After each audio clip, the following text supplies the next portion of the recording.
દેશભરમાં રામનવમીની ધામધૂમથી ઉજવણી કરવામાં આવી રહી છે। અયોધ્યામાં પણ મોટી સંખ્યામાં ભક્તોનું ઘોડાપૂર ઉમટ્યું છે। બપોરે 12:16 રામલલાને સૂર્ય કિરણોનું તિલક થશે। માત્ર 5 મિનિટનો દિવ્ય નજારો નિહાળવા રામ ભક્તોમાં અનેરો ઉત્સાહ છે। વહેલી સવારથી જ ભક્તો મંદિરમાં ઉમટ્યા। મંદિર ટ્રસ્ટે પણ પૂરેપૂરી તૈયારી કરી લીધી છે। પ્રશાસન પણ સજ્જ છે। 560 કેમેરાની મદદથી શ્રદ્ધાળુઓની અવરજવર પર નજર રાખવામાં આવી રહી છે। સાથે નાગેશ્વરનાથ, હનુમાનગઢી, કનક ભવન, અયોધ્યા રેલવે સ્ટેશન એમ્બ્યુલન્સ પણ તૈનાત કરવામાં આવી છે।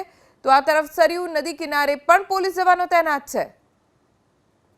બરાબર 12:16 સૂર્ય કિરણ રામલલાના લલાટ પર પ્રજ્વલિત થશે અને ખૂબ જ સુંદર શણગાર તેમને કરવામાં આવશે।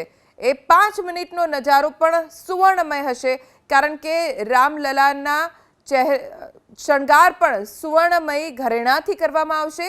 તેમને જે પોશાક પહેરાવવામાં આવશે, તેમના વાઘા પણ સોના અને ચાંદીના તારથી જડેલા હશે।